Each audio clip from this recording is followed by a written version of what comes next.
sorry, not the shloka, but the text on the screen. It's a beautiful discussion on what is Sanatan Dharma. We have discussed, we must have heard, not discussed, but we have heard about Sanatan Dharma. But normally people do not have a proper understanding of what is Sanatan Dharma. They think that Hindu Dharma is Sanatan Dharma or Sanatan Dharma is Hindu Dharma. But it's not like that. It's a beautiful discussion. We can switch off this one and switch on that one. I mean, it just gives too much noise. Yeah. So let us continue. See, every time we are reading Srila Prabhupada's purports, we are coming in contact with transcendental knowledge which enlivens and awakens our consciousness. Even if you are reading the same text over and over again. आप English समझ लेते हैं? ठीक है? Okay. So we have an intimate relationship with the Lord, and because we are all qualitatively one, the Sanatan Dham or sky, the Sanatan Supreme Personality and the Sanatan living entities, the whole purpose of Bhagavad Gita is to revive our Sanatan occupation or Sanatan Dharma, which is the eternal occupation of the living entities. Intimate relationship means a loving relationship where we want to meet with each other, we want to have some time with each other, isn't it? That's what we call intimate relationship with anybody in this world. We want to talk, we want to meet, we want to eat together like friends, isn't it? That's called intimate relationship. We want to share our hearts like that. So now what Prabhupada is telling something very interesting is that all of us have an intimate relationship with Lord Krishna.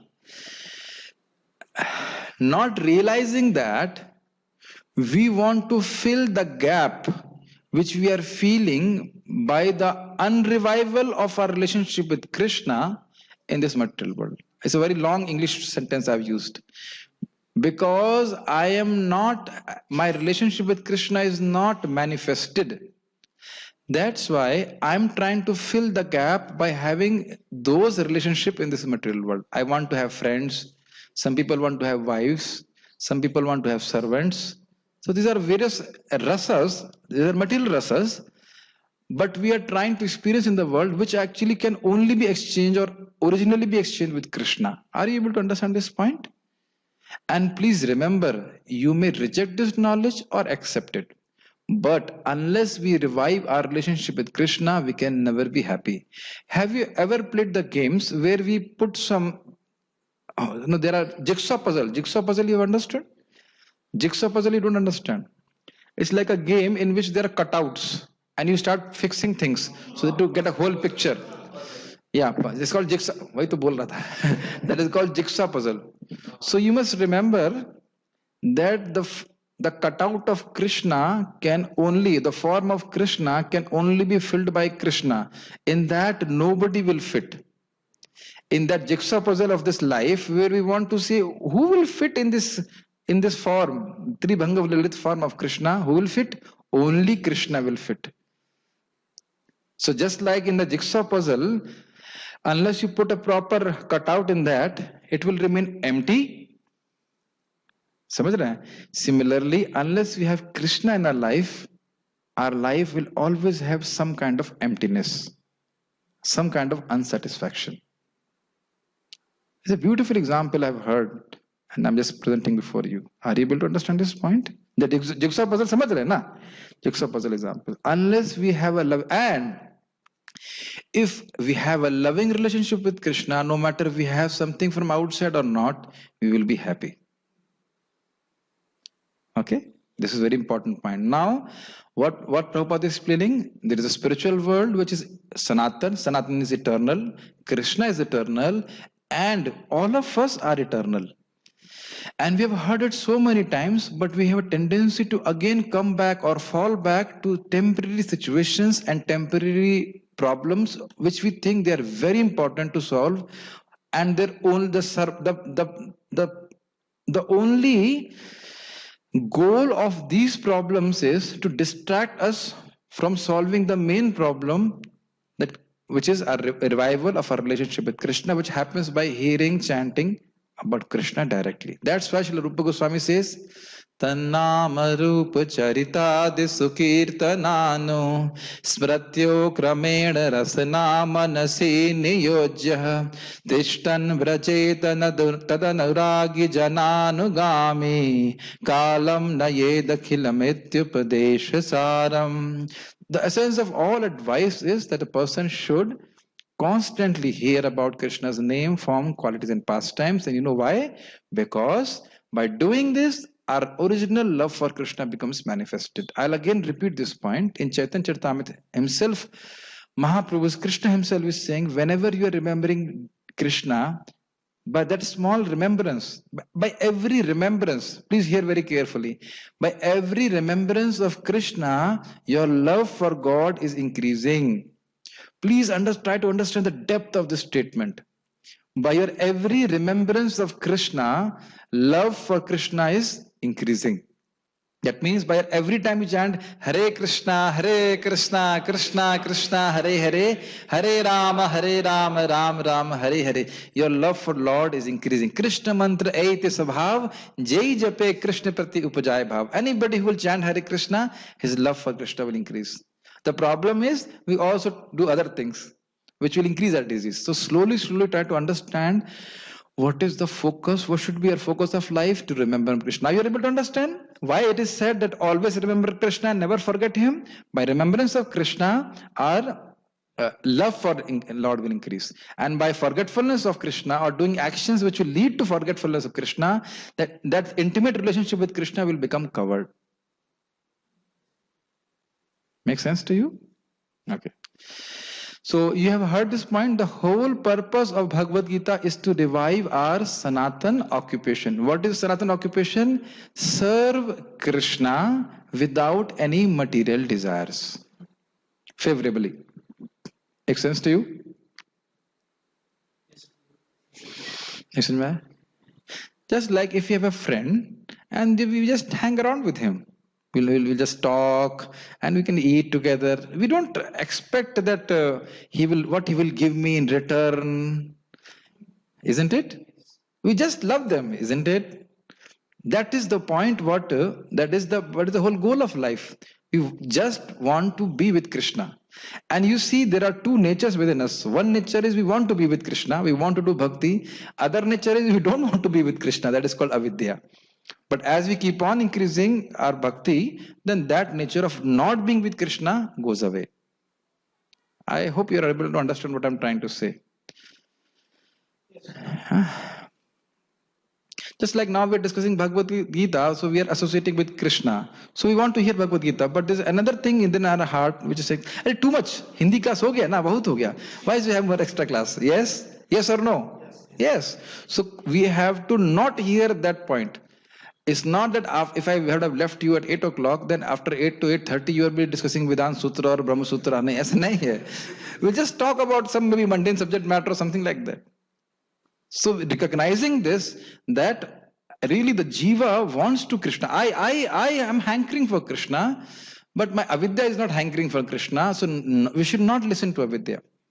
And practical level, we must do the discharge of devotional service regularly, so that a regular bhakti will keep on increasing, and this tendency to be not with Krishna will become lesser and lesser and lesser, and we want to be with Krishna more and more and more and more, and like that. I don't know whether you can appreciate what I'm trying to say. Are you able to understand? Yes. These are very deep instructions, because you see, if you take up a task in bhakti or make a vow which is very difficult for you to follow, then you won't be able to do it regularly. If suppose, okay, I should chant Hare Krishna 64 rounds, very nice. But then one day you may do, second day you will feel it is too much. I will not. Some people have given up chanting Hare Krishna because they are chanting Hare Krishna in a passionate mood. So do something which you can do regularly, and do it regularly, and slowly as your taste will increase, then you can increase those actions of Krishna consciousness or practices of Krishna consciousness. Are you able to understand this point? Yes. Just like I'm seeing, I have told people to chant one chapter of Bhagavad Gita, and people are not able to do. In a group you are seeing, Just passion does not allow them to do. So now try to make it a point. Okay, every day one chapter, every day one chapter, every day one shloka, every day is very important. Important, I think, is there. Okay, we are temporarily engaged in different activities, but all of these activities can be purified when we give up all these temporary activities and take up the activities which are prescribed by the Supreme Lord, that is called pure life. Are you able to understand this passage? Temporary life means somebody is an engineer, somebody is a doctor, somebody is a housewife. These are all temporary activities. Yes? Uh, Last life I might have been a woman, maybe a man. Who knows? Maybe a mosquito, not possible. From mosquito, you won't become a human being immediately. Who knows what we were? And last life was not very much before. Like I was born in 1982. It was not very long back. Maybe 9 months gap, whatever. 2 years, whatever. But previous life was not very long back. What is your date of birth? 95. So in 1990, the world existed or not? So you also existed somewhere else? And here very carefully, I have been saying this many times, but this I have not said since recently. In our last life, we were also very much absorbed thinking that this material activity is so important that I don't have to do devotional service. समझ रहे हैं? This is a very deep statement. In last life also, I was fully absorbed in thinking those temporary engagements as most important, to the effect that they are more important than doing chanting Hare Krishna and other things. And same thing, if we continue in this life, is it intelligence? What has that attitude given to me? This body. Temporary activity, the result is same. This body. So now after getting association of devotees, getting the proper path, should I not focus on my eternal activities, which give me a place in eternal world? You are saying yes. I doubt. It's not a problem. Prabhupada explains this. Everybody cannot immediately give up his material engagements. But suppose even if a person is grihastha ashram also, he should still remember my goal of life is not just to maintain some family.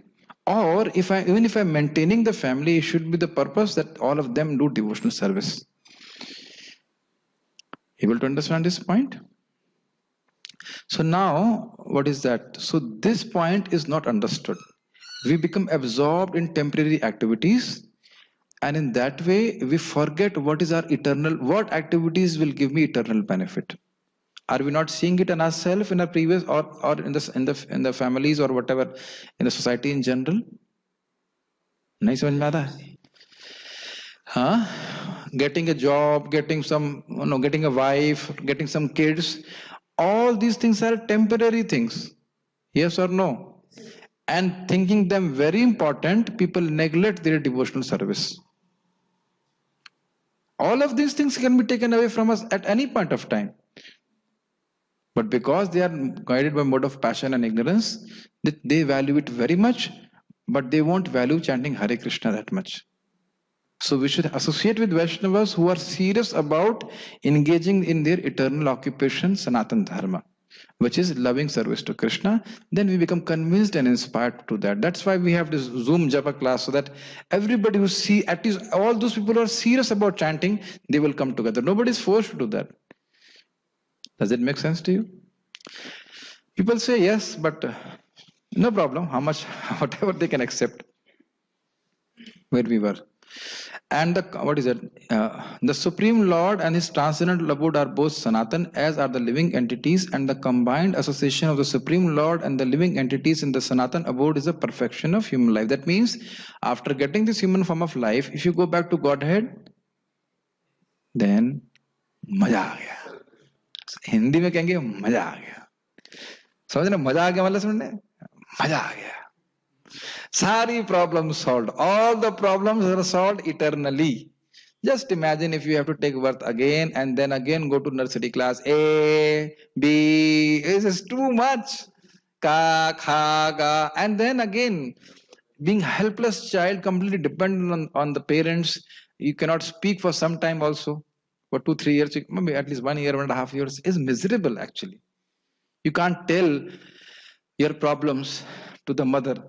You have know this all those things. One must read from Srimad Bhagavatam. So one should be able to understand all the problems are solved. And the process is very simple.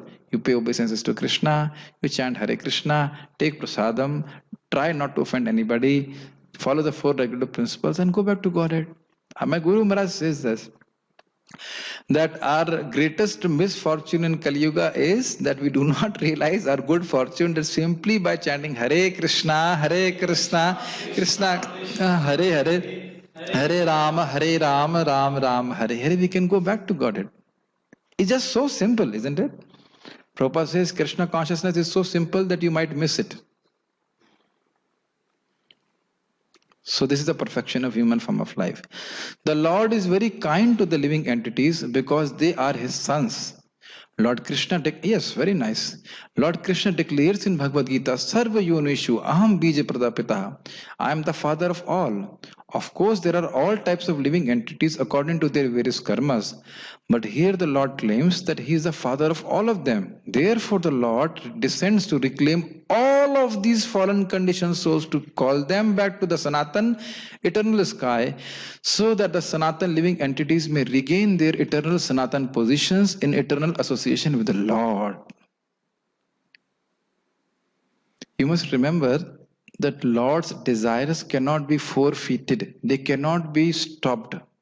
It's called Satya Sankalpa.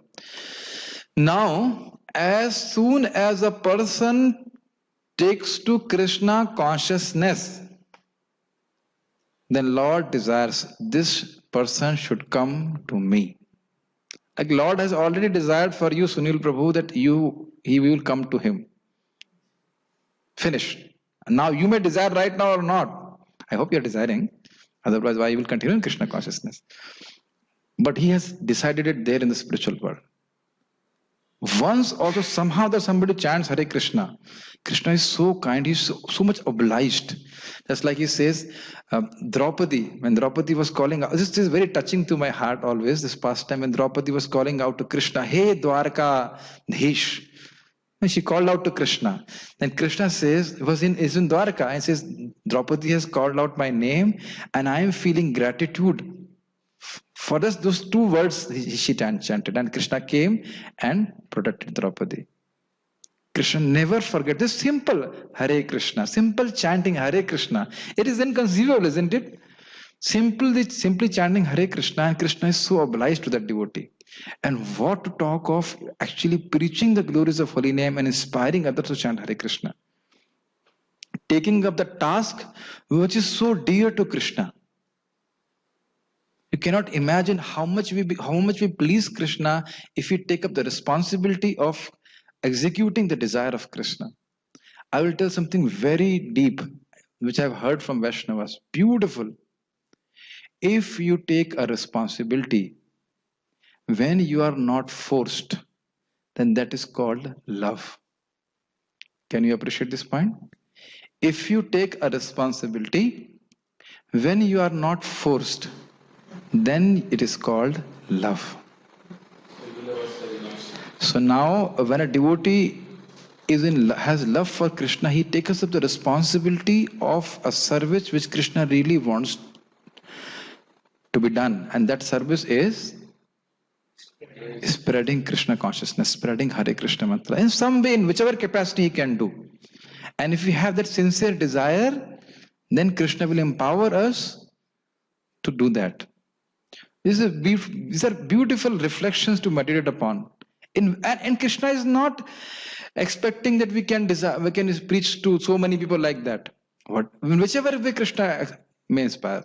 I pray to Krishna, and it was mentioned Updeshamrita, that the highest association or the best association is association of a person who is nindadi shunya, who is free from the desire to criticize others. And I was praying to Krishna, Krishna, please give me this quality so that my association will be best association for others. And you see, if you meet a person who loves you in spite of all your faults, will you not be attracted to him? And if suppose people are attracted to us because of this quality of us, they will be attracted to Krishna also. Oh, I like this devotee. As soon as they like this devotee, you understand? समझ रहे मैं क्या बोलना चाहता हूँ? I have a desire to become Uttam Adhikari. Actually, I have a desire so that I can deliver more and more people, become more infected with Krishna consciousness and infect more and more people. Not just, oh, I want to Uttam Adhikari, you are Ganesh. No, not that desire. I want to advance in Krishna consciousness so that I can actually please Krishna with my services. Makes sense to you? So, in this regard, as a small pastime, when Lord Krishna is Chaitanya Mahaprabhu and he is discussing with Haridas Thakur how the Muslims will be delivered. Now, how the living entities in general in Kali Yuga will be delivered. So they will chant by chanting Hare Krishna. Then he says how the Muslims will be delivered. They are killing the cows and doing bad things. Then he says, they say haram khor, haram, by that they will be delivered. Then he's saying, oh, how the trees will be delivered. Then he said, oh, the devotees chant Hare Krishna, Krishna Krishna, Hare Rama, Rama, Hare. So then by hearing that vibration, the plants will be delivered. So from there, what you say, this is called Nirupadhik Karuna. Mahaprabhu or Krishna's mercy is not dependent on the upadhi of the living entity. That means it is not expecting or it is not limited to a woman or to a Muslim or to a Hindu or something. It is because Krishna is seeing the soul. Krishna is not seeing the body. It means he sees the body, but he's recognizing the soul. Just like I am seeing Samudra Prabhu, I am also seeing his cloth, but I am not talking to the cloth. I am talking to Samudra Prabhu. Does it make sense to you? But still I'm not able to see you, but still I am able to relate with you, not with your cloth. नहीं समझ में आ रहा है? I was just reading it yesterday. Krishna is so powerful simply by looking at something he knows. He knows everything, left, right, centers, everything he knows. So when we come before Krishna, Krishna is not seeing this body. He's seeing me proper in my original Swarupa. He knows that. And he's very happy, oh, this devotee is finally coming to me. And on top of it, how should we come to Krishna? Krishna, I have forgotten you for so many lifetimes. Now I'm coming to my senses. I'm approaching you as a sincere and serious servant. Please accept me. Even if we just say it as a matter of duty, still Krishna accepts it. Krishna is very kind. So any service which a living entity is doing, even unintentionally, Krishna wants to reward him unlimitedly. Isn't it? So we should never think that Krishna will ever reject us. We have rejected Krishna, but Krishna never rejects us. He's always with us as Paramatma. Makes sense to you? So he's always anxious. And Prabhupada very beautifully puts it there, that if the master is in anxiety, and the servant tells, oh my dear master, do not worry, this is how it has to be done. This is service. Yatha kalam, yatha kamam. What the master desires, when you do that, then you are a real servant. So Mahaprabhu is not simply desiring that we chant Hare Krishna. What did I say? He is not desiring that we simply chant Hare Krishna. He also wants us to spread Hare Krishna. Does it make sense? Because if we are chanting Hare Krishna, these whatever insects are getting benefit. Even if people don't appreciate our Hare Krishna mantra, still they will get the benefit simply by hearing that vibration. So all our life's activities, in whichever ashram you choose, I am changing my attitude now. Earlier used to be very heavy. You be happy in whichever ashram you want to be happy. You want to be happy in Brahmacharya ashram, be happy here. If you like Grahastha ashram, okay. But don't marry a Maya's representative who will not allow you to practice Krishna consciousness. Just because she looks beautiful now. The wife may look beautiful now, but if she is not Krishna conscious, then she will make your life hellish now and later on also. So there's no problem if you want to get married, but not get married to a woman who's absolutely not Krishna conscious. So we be Krishna conscious in whichever ashram you want. You understand my point? Jahan acha lagta hai, jahan theek lagta hai, wahan pe bhakti kariye. So this is I'm also feeling everybody will not join ashram or not even continue in the ashram, but wherever you find, Grihe Thako, Vani Thako, Sadahari Bole Thako, and you please, and we should all try to spread the holy name as per our capacity. Does it make sense? And that will please Sriman Chaitanya Mahaprabhu, who's Krishna. Just like Krishna is telling Arjuna to fight, now he's telling us to preach. As Sriman Chaitanya Mahaprabhu, Jare dekho tare kaho Krishna Padesh, Amaragya Guru Hayya Tara Aidesh. So this is our eternal occupation, to preach Krishna consciousness. And this is how, basically our eternal occupation is to please Krishna, do loving devotional service to Krishna. And while we are in this material world, the loving devotional service is manifested in terms of preaching activities. They are called Tadiya Nam Samarchanam. That is called things which are related to Krishna. This is higher than worship of Krishna. Preaching is higher than deity worship. It's not my words. I'll show you, it's Prabhupada's words. Aradhananam sarvesham Vishnu aradhanam param tasmat paratram devi tadiyanam samarchanam. Among all the forms of worship, worship of Vishnu is the highest, and higher than that is worship of things connected with him, like Bhagavat, like Dham, like Vaishnavas, and preaching. Make sense to you? Okay. The Lord comes in where we were. So the whole purpose of Lord to come here is so that he can reclaim the conditioned souls who are suffering eternally, not eternally, but beginningless time here, to go back home, back to Godhead. And it is natural that everybody will not accept. But we have to continue. The Lord comes himself in different incarnations, or he sends his confidential servants, or as sons, or his associates, or acharyas to reclaim the conditioned soul. So the one point you have to understand, Jeeva, when he's forgetful of relationship of Krishna, then he's fallen. Not necessarily where he's situated. Like Srila Prabhupada, he came to material world, but it's not that he's a fallen soul. Are you able to understand? He's under the mission of the Lord. He never forgets his relationship with Krishna. Or Srila Bhakti Siddhanta Thakur came, or Srila Bhakti Thakur come. They will come and they will do sadhana also. And it may appear they are doing sadhana, but they are not sadhakas. They are eternally perfect. They will just come to show us an example, just like a MA teacher will teach the nursery boys. Okay, write like this, A, B. So he says, oh, she knows only ABCD. No, she's just doing so that the kid will do ABCD. Does it make sense? They are all eternally perfect souls and they are always conscious of their relationship with Krishna. Okay? Okay, I'll stop here. And then Prabhupada will explain what is not Sanatan Dharma and what is Sanatan Dharma. We'll discuss tomorrow. I think we discussed so many points today. So I think you must have got some understanding of that. And then to reflect upon those points. Thank you all very much. If there are any questions, I'll just check it out. I think there are no questions now. Thank you all for coming here. Srimad Bhagavad Gita ki jai. Srila Prabhupada ki jai.